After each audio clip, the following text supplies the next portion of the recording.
Gimana Kak? Udah paham bahasan Keramas kita? Kali ini Keramas 42. Kali ini kita ngebahas tentang Remembering the Special Month.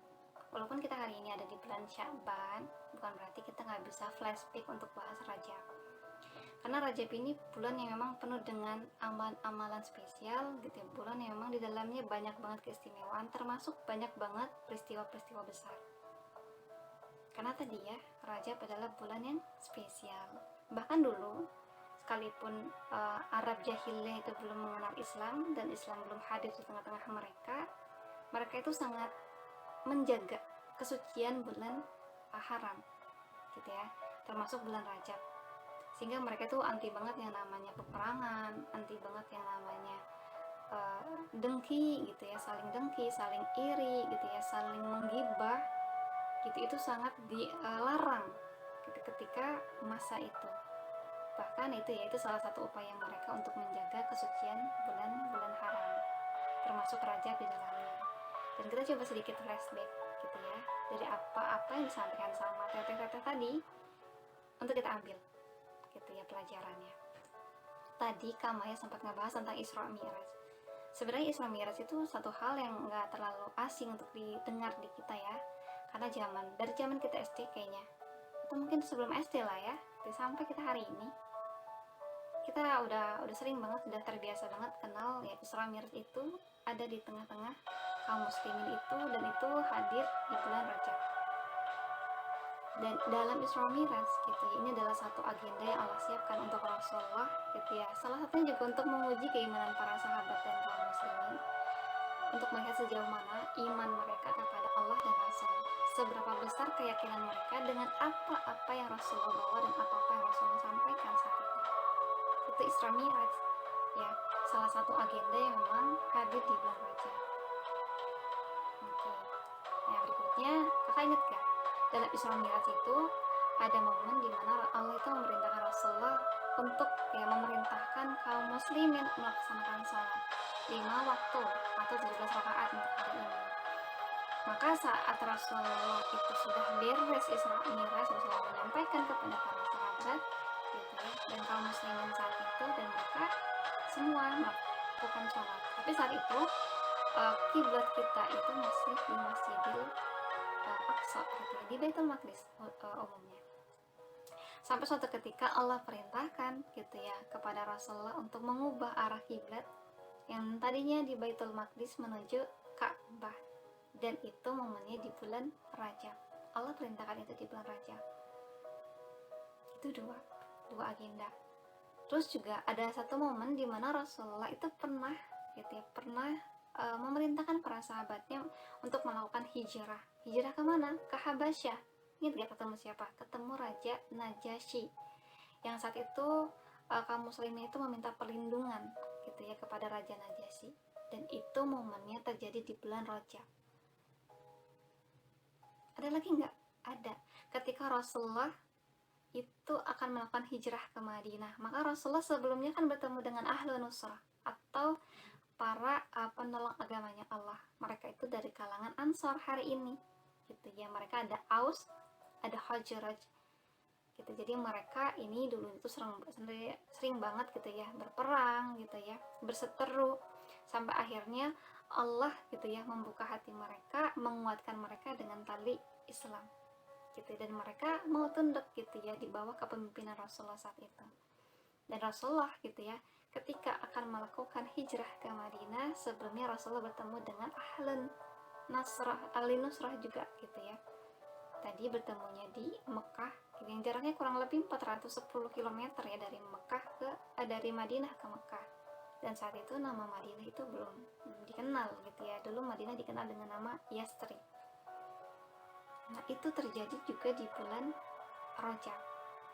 Itu momen-momen spesial yang kadang kita nggak ngeh gitu ya, itu semua terjadi di bulan Rajab.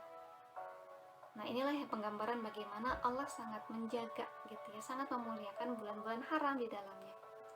Bahkan Imam Syafi'i dan Imam Mazhab yang lainnya, mereka menyepakati gitu ya terkait kemuliaan bulan Rajab. Bahkan juga disepakati terkait bulan Rajab ini saking mulianya, Allah akan lipat gandakan setiap kebaikan-kebaikan yang dilakukan. dan Allah juga akan melipat gandakan setiap kemaksiatan-kemaksiatan yang dilakukan.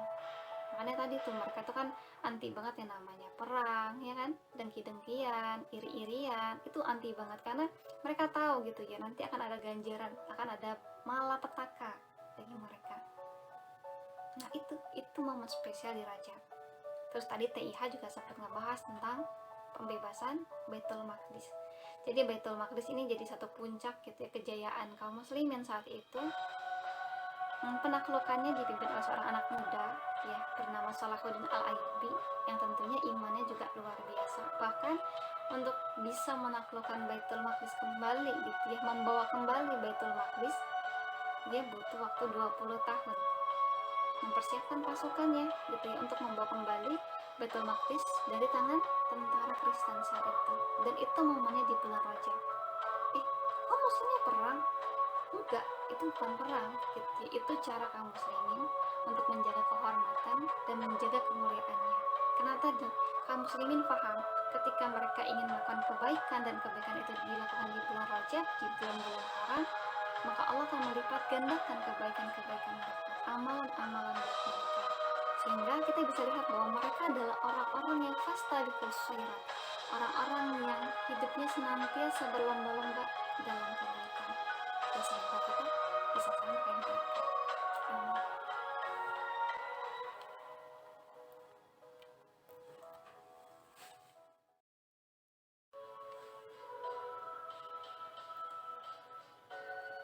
Tadi kita banyak belajar dari Salahuddin Al-Ayyubi tentang menaklukkan Baitul Maqdis yang terjadi di bulan Rajab. Penaklukan itu membuat banyak perubahan di tengah-tengah kaum muslimin. Daulah atau negara kaum muslimin saat itu semakin luas, semakin menyebar, dan Islam menaungi 2/3 dunia. Karena Islam hari itu tidak hanya dijadikan sebagai identitas individu di negara masing-masing, tapi menjadi sebuah identitas negara. Negara yang dalamnya menerapkan hukum-hukum Islam berupa Quran dan As-Sunnah. Negara yang menjadikan hukum-hukum Allah sebagai penegak satu-satunya, hukum satu-satunya. Ya, itulah daulah khilafah. Tapi tahukah kita bahwa di bulan Rajab juga khilafah Islam itu runtuh. Tepatnya di Turki saat itu.